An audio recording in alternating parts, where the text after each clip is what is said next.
అయితే దాంట్లో మేలైంది మనకి ఏదైనా కనపడిందా? ఈ జీవితంలో నాకు ఇది చాలు, ఇది మేలైందని ఏదైనా ఉందా? సంపాదించిన దాంట్లో ఎంత మిగిలించుకున్నాం? సంపాదించుకున్న దాంట్లో కడుపు కట్టుకోను, నిద్ర మేలుకోను, ఏదో చేసి సంపాదించుకున్నాం. ఆ సంపాదించుకున్న దాంట్లో ఎంత మిగిలింది? హల్లెలూయా. ఎందుకు మీ చేతుల కష్టార్జితాన్ని అనుభవించలేకపోతే? మీ 11-12 నెలలు చేసిన చేతుల కష్టార్జితం ఏమైపోయింది? మనల్ని మనం పరీక్షించుకోవాలి, పరిశీలించుకోవాలి. ప్రసంగి గ్రంథంలో 1:8-9 వచనాలు ఏం రాయబడి ఉంది? ప్రసంగి గ్రంథం 1వ అధ్యాయంలో 8-9 లేదా 9-10 వచనాలు. ప్రసంగి గ్రంథం 1వ అధ్యాయం.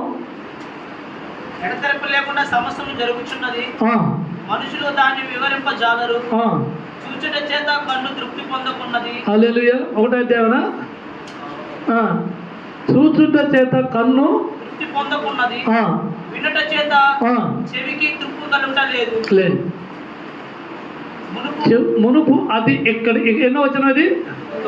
అది 9-10 వచనం. మునుపు ఉన్నదేదో ఇక ఉండబోయేది కూడా అయితే మునుపు జరిగిందే రేపు జరగబోయేది. సూర్యుడి కింద నూతనమైనది ఏమైనా ఉందా? ఇది పోయిన సంవత్సరం ఏం జరిగిందో ఈ సంవత్సరం అదే జరగద్ది, ఈ సంవత్సరం ఏం జరిగిందో వచ్చే సంవత్సరం అదే జరగద్ది. సూర్యుడు తూర్పు పక్కనే పుడతాడు, పరణ పక్క అస్తమిస్తాడు. అందరు నిద్రలేసి పొలోమని పనులకు పోతాం, సాయంత్రం ఇంటికి వస్తాం.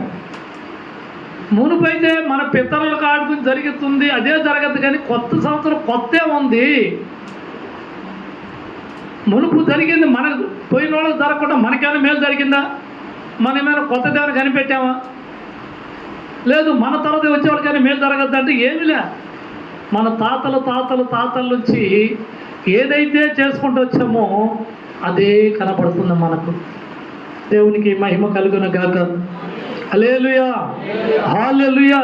ఎందుకంటే యెరెమీయా గ్రంథం 13వ అధ్యాయం 13వ వచనం ఒక మాట రాయబడింది. యెరెమీయా గ్రంథం 13వ అధ్యాయం 23వ వచనం. యెరెమీయా గ్రంథం 13వ అధ్యాయం 23వ వచనం. అమ్మ జాగ్రత్తగా ముగ్గురు. కూషు దేశస్థుడు తన చర్మ రంగును మార్చుకోగలడా? చిరుతపులి తన మచ్చలను మార్చుకోగలదా? మార్చుకోగలిగిన ఎడల కీడు చేయుటకు అలవాటు పడిన మీరు మేలు చేయ వల్లపడునా? అదైతే ఆ కూషు దేశం అంటే ఆ నీగ్రో వాళ్ళు ఎలా ఉంటారంటే చింతపండు కంటే భయంకర రంగు అంటాడు. వాడు రంగు ఏమైనా తెల్లంగా ఒక్కడన్నా ఉంటాడు, ఒక్కడు కూడా ఉంటారంట మనలా కొంతమంది తెలుపునడు. వాళ్ళంతా చీకటే. వాడు రంగును చర్మ రంగును మార్చుకోలేడు. చింతపులి మచ్చలు అది మార్చుకోలేదు. ఒకవేళ అది మార్చుకోగలిగితే మనం కూడా మేలు చేయడం నేర్చుకోగలవటాన్ని మేలు చేయలేము మనం కూడా. ఎందుకని 17వ అధ్యాయంలో మాట రాయకూడదు. 9వ వచనం. హృదయం అన్నిటికంటే మోసకరమైనది. చాలు. ప్రియమైనటువంటి దేవుని బిడ్డలారా, ఈ కొత్త సంవత్సరం మనకేం మారద్ది? మన పాపాలు పోవు, మన అలవాట్లు పోవు, మన అతిక్రమాలు పోవు. అందుకని అలా ఒక మాట రాయబడింది. రోమీయులు రాసిన పత్రిక 7వ అధ్యాయము 14-15 వచ్చాను. 14 ధర్మశాస్త్రంలో ఆత్మ సంబంధమైనది ఎరుగుదము. అయితే నేను పాపమునకు అమ్మబడి దేనికి అమ్మేశాడు? మనందరం పాపానికి అమ్మబడ్డాం. ఈ పాపంలో అమ్మబడ్డాడు. మనకు పుణ్యం ఎలా వస్తుంది? నేను పాపానికి అమ్మబడి శరీర సంబంధనై ఉన్నాను. ఈ పాపంలో ఉన్న. అందుకనే దావీదు అంటాడు, నేను పాపంలోనే పుట్టాను. 50వ అధ్యాయం దావీదు కీర్తనలో 50వ కీర్తనలో ఒక మాట అంటూ రాయబడి ఉంది. 51వ దావీదు కీర్తన 5వ వచనం. నేను పాపంలోనే పుట్టినోడిని, నేను పాపంలో నా తల్లి గర్భం ధరించింది, నేను పాపంలోని లోకానికి వచ్చా. ఆ పాప స్వభావం కాక కొత్త స్వభావం నాకు ఏడించి వస్తుంది. పోనీ నాకు ఒక్కడికే మార్పుంటే మీ అందరూ కూడా మంచి స్వభావం, అందరూ పాప స్వభావమే. మన అందరూ పాపంలో ఉంటే మన కొత్త సంవత్సరం మనకేమైనా మేలు జరగద్దా? కొత్త సంవత్సరంలో మనం బట్టలే మారుతామా? ఆ కుషు దేశంతో తన చర్మరంగను మార్చుకోగలిగితే, ఆ చిరుతపురి తన మచ్చలు మార్చుకోగలిగితే మన పద్ధతులు మార్చుకోలేవు. కాబట్టి మనం ఎవరు కూడా నీతిమంతులు కాదు, పాపంలోనే పుట్టి మనకు కొత్తదేం లేదు. ఇదివరకైతే ఏదైతే ఉందో ఇప్పుడు అదే ఉంది, ఇప్పుడు ఏదైతే రేపు కూడా అదే ఉంటుంది. మరి ఈ పాపం ఎక్కడి నుంచి వచ్చింది? రైతులో ఈ పాపం మనకి ఎలా వచ్చింది అంటే, మన పాత పితరుడు ఉన్నాడు ఒక ఆయన, ఆదికాండం 5వ అధ్యాయం 3వ వచనం. ఆదికాండం 5వ అధ్యాయం 3వ వచనం. ఆదాము 130 ఏళ్ళు బ్రతికి తన పోలికలో తన స్వరూపములో కుమారుడిని అతనికి శేషు అని పేరు పెట్టాడు. పాపంలో పుట్టాడు. దేవుడు సన్నిధిలోంచి తోలివేయబడి దేవుని సన్నిధిలో నెట్టివేయబడ్డ తర్వాత పాప బతుకుతూ ఆ పాపలో కొడుకుని కన్నాడు. ఆ కొడుకు వంశంలోంచి వచ్చిందే మన వంశం. ఆ కొడుకు వచ్చేలా మరి మనకు పాపం కాక పుణ్యం ఎలా పోద్ది? పాపం ఎలా పోద్ది? ఎక్కడ వచ్చిందో పాపం మన ఆదిలోనే పాపం ఉంది. అదేవిధంగా ఇప్పుడు నాకు 65 సంవత్సరాలు, 64 సంవత్సరాలు. ఈ 65-64 సంవత్సరాలు కొత్తదే నా జీవితంలో ఉందంటే సూర్యుడు తూర్పు పక్కనే పుడుతున్నాడు, పన్నెండు పక్కనే ఉదయిస్తున్నాడు. ఈ లోపల ఎంతోమంది బతుకుతున్నారు, ఎంతోమంది చనిపోతూ ఉన్నారు.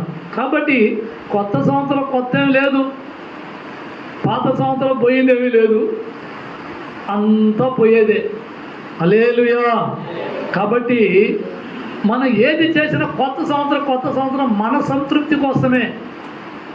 పిల్లకాయలు కొత్త సంవత్సరం కొత్త బట్టలు వేయాలా, ఏదో పిండి చేసుకోవాలా, అది చేసుకుని తినాలా, అది మానవ స్వభావం. దేవుడి స్వభావం అది కాదు, దేవుడి చిత్తం అది కాదు. దేవుడి చిత్తం ఏందో, దేవుడి చిత్తం అయితే రేపు తెలుసుకుందాం. అంటే నాయన నీ కృపతో నింపండి. నూతన సంవత్సరాలకు మిమ్మల్ని అడుగుపెట్టిన విధానాన్ని బట్టి నీకు వందనాలు నాయన. ఈ సంవత్సరమైన నీ పనిలో, నీ సేవలో నన్ను మమ్మల్ని వాడుకోమని, వచ్చిన బిడ్డలందరినీ సంతోషంగా ఇళ్ళకు పంపించి వారి గృహాలు చేరిన తర్వాత నాయన మరల రేపు ఉదయకాలని సన్నిధిలో అడుగులు దయచేయమని మమ్మల్ని మేము తగ్గించుకొని మీ నామాన్ని హెచ్చిస్తూ మా ప్రభు మా రక్షకుడు యేసు పరిశుద్ధ నామమున అడిగి ప్రార్థిస్తున్నాను తండ్రి. ఆమేన్. హల్లెలూయా, హల్లెలూయా, హల్లెలూయా. నా ప్రాణమా యెహోవాను సన్నతించుము, నా అంతరంగమందున్న సమస్తమైన పరిశుద్ధ నామమును సన్నతించు. నా ప్రాణమా యెహోవాను సన్నతించుము. ఆయన చేయబోతున్న ఉపకారాల్లో దేనిని మరొకము. నా ప్రాణమా యెహోవాను సన్నతించు.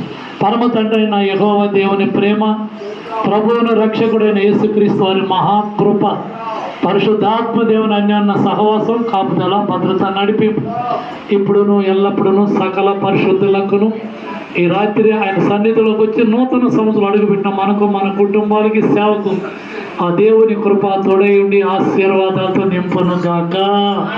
హల్లెలూయా. అందరికీ వందనాలు. దేవునికి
Bye.